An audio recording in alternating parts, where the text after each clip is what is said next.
अस्सलाम वालेकुम मेरे प्यारे प्यारे व्यूवर्स को मेरा प्यार भरा सलाम। मैं हूँ हफ्सा फरीद और आप देख रहे हैं मेरा YouTube channel Hafsa Farid cooking. उम्मीद करती हूँ आप सब खैरियत से होंगे, खुशबाश होंगे। आज मैं आप सब के लिए रमज़ान स्पेशल रेसिपी लेकर हाजिर हुई हूँ। आज मैं आप सबको बताऊंगी कि रोल पट्टी और समोसा पट्टी घर में कैसे तैयार कर सकते हैं बगैर डो बनाए, बगैर बेलने के। सिर्फ लिक्विड डो से आप ये रेसिपी जो है बना सकते हैं कम वक्त में, कम बजट में, इंतहाई आसानी के साथ ये समोसा पट्टियाँ तैयार होती है। तो चले फिर इस रेसिपी को बनाना शुरू करते हैं। सबसे पहले बिस्मिल्लाहिर्रहमानिर्रहीम 1 कप मैदा शामिल करेंगे बाउल में। शामिल करने से पहले अच्छे से छान लीजिएगा। 1/4 चम्मच नमक शामिल करेंगे और 1 चुटकी बेकिंग सोडा। बस यही अज्जा आपने शामिल करने हैं। अच्छे से मिक्सिंग कर ले। मिक्सिंग करने के बाद पानी शामिल करेंगे। तो यहाँ पर आपने हस्बे ज़रूरत पानी शामिल करना है और अच्छे से मिक्सिंग कर लेनी है और ध्यान रखना है कि कोई लम्स और गुठली जो है वो बाकी ना रहे। अब आपने स्ट्रेनर की मदद से छान लेना है ताकि बिल्कुल फाइन जो है लिक्विड हो वो तैयार हो। तो देखिए अच्छे से छान लिया है।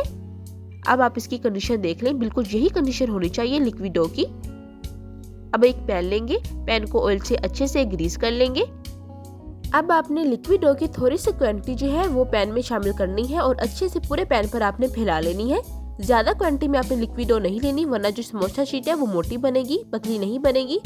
साथ ही दूसरी तरफ एक बर्तन में पानी गर्म होने के लिए रख देंगे। जब पानी अच्छे से गर्म हो जाएगा इस पर आपने पैन रख देना है और आपने डायरेक्ट हीट नहीं देनी। चंद सेकंड के अंदर ही समोसा शीट जो है वो पैन को छोड़ने लग जाएगी और बहुत ही आसानी के साथ आप समोसा शीट जो है वो निकाल सकेंगे। तो देखिए माशाल्लाह से कितनी परफेक्ट हमारी जो समोसा शीट है वो रेडी हुई है। अब इसी तरीके से आपने सारी समोसा और रोल शीट जो है वो तैयार कर लेनी है। तो देखिए मैंने जो सारी जो समोसा शीट है तैयार कर ली है। इस तरीके से हम इनको ऑयल से ग्रीस कर लेंगे ताकि आपस में चिपके ना। अब कवर कर देते हैं। दूसरी तरफ पैन में 2 चम्मच घी शामिल करेंगे, 1/2 चम्मच जीरा और 1/4 चम्मच अजवाइन शामिल करेंगे। इनको आपने हल्का सा सोटे कर लेना है। फ्लेम आपने मीडियम कर लेना है। साथ ही आपने 1 चम्मच लहसुन अदरक का पेस्ट शामिल करना है। इसको भी हल्का सा सोटे करना है। चंद सेकंड सोटे करने के बाद अब हम शामिल करेंगे प्याज। तो यहाँ पर मेरे पास एक दरमियाने साइज का प्याज है जिसको मैंने अच्छे से चॉप कर लिया है। इसका आपने कलर चेंज नहीं करना, बस लाइट सोटे करना है। जब ये लाइट सोटे हो जाए इसके बाद 3 से 4 सब्ज मिर्ची हैं जिनको मैंने अच्छे से चॉप कर लिया है, ये शामिल करेंगे। चंद सेकंड इनको भी आपने सोटे करना है। चंद सेकंड सोटे करने के बाद अब यहाँ पर मैं चिकन शामिल कर रही हूँ जिसको मैंने पहले अच्छे से बॉईल कर लिया है और श्रेड भी कर लिया है। तो हस्बे ज़रूरत आप शामिल कर लीजिएगा। अब चंद सेकंड आपने इनको सोटे करना है। ज़्यादा सोटे करने की जरूरत नहीं है क्योंकि ये पहले से ही कुक है। अब इसके बाद हम सब्जियां शामिल करेंगे। तो यहाँ पर 2 दरमियाने साइज की गाजरें हैं जिनको अच्छे से मैंने ग्रेट कर लिया है। साथ ही एक दरमियाने साइज की शिमला मिर्च है जिसको अच्छे से चॉप कर लिया है, ये भी शामिल करेंगे। और साथ ही हस्बे ज़रूरत बंद गोभी है, इसको भी अच्छे से चॉप कर लिया है। बस यही सब्जियां आपने शामिल करनी है। अब अच्छे से इनकी 2 से 3 मिनट के लिए भुनाई करनी है। अब मसाले शामिल करते हैं। तो 1/4 चम्मच हल्दी शामिल करेंगे, 1/4 चम्मच ही काली मिर्च पाउडर शामिल करेंगे, 1/4 चम्मच नमक शामिल करेंगे और 1/4 चम्मच शामिल करेंगे स्पेशल मसाला। इसकी रेसिपी मेरे चैनल पर मौजूद है, आप देख लीजिए। 2 से 3 मिनट भुनाई करने के बाद सोया सॉस शामिल करते हैं। 1 चम्मच चिली सॉस, 1 चम्मच सोया सॉस और 1 चम्मच ही विनेगर यानी कि सिरका शामिल करेंगे। अब 2 से 3 मिनट के लिए आपने अच्छे से भुनाई करनी है। भुनाई करने के बाद आपने इनको साइड पर रख देना है ठंडा होने के लिए। दूसरी तरफ ये समोसा शीट देख लें, आपस में बिल्कुल भी नहीं चिपकी है, बहुत ही परफेक्ट तरीके से हमने बना ली है। अब इस पॉइंट पर आप इनको स्टोर कर सकते हैं पाइपिंग बैग में डालकर।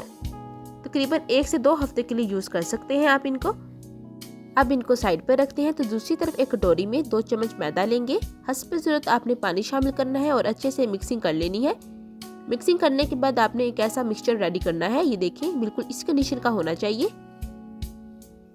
अब हम रोल बनाने लगे हैं। तो उसके लिए हम एक शीट लेंगे। शीट के एक साइड पर हम स्टफिंग रखेंगे इस तरीके से और इसके बाद अब हमने क्या करना है, शीट को एक साइड से इस तरीके से उठाना है और दूसरी तरफ से भी ऐसे उठा लेंगे। अब जो हमने मिक्सचर बनाया है इसको इस तरीके से ऊपर लगाएंगे ताकि आपस में चिपक जाए, खुले ना फ्राई करते वक्त। अब एंड पर भी ऐसे कर देंगे। अब इस तरीके से आपने रोल बनाना है, बिल्कुल टाइटली आपने रोल बनाना है। तो देखिए माशाल्लाह से बहुत ही परफेक्ट हमारा जो रोल है रेडी हो गया। अब इस तरीके से हम बाकी रोल भी रेडी कर लेंगे। अब साथ ही दूसरी तरफ पॉकेट समोसा कैसे बनाना है, तो उसके लिए बिल्कुल सेंटर में आपने स्टफिंग शामिल करनी है और साइड से इस तरीके से फोल्ड कर लेना है।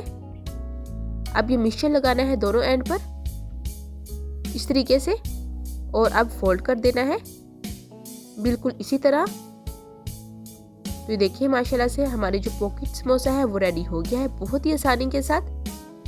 पॉइंट पर लाइक कर दी, एक प्यारा सा कमेंट कर दी और मेरे चैनल हफ्सा अफरीद कुकिंग को सब्सक्राइब कर लें। आपका बेहद शुक्रिया। तो देखिए अच्छे से क्लोज हो गया है। इस पॉइंट पर आप रोल और पॉकेट समोसा बनाकर फ्रीज कर सकते हैं। जब दिल करे आपका आप फ्राई कर सकते हैं। तो यहाँ पर देखिए मैंने इनको फ्राई कर लिया है और ये आप कंडीशन देख लें माशाल्लाह से बहुत ही मजे की, बहुत ही क्रिस्पी हमारे रोल जो है वो रेडी हुए हैं। उम्मीद करती हूँ कि आपको मेरी आज की रेसिपी बहुत ही पसंद आई होगी। फिर मिलूंगी एक नई रेसिपी के साथ, तब तक इजाजत दें। अल्लाह हाफिज।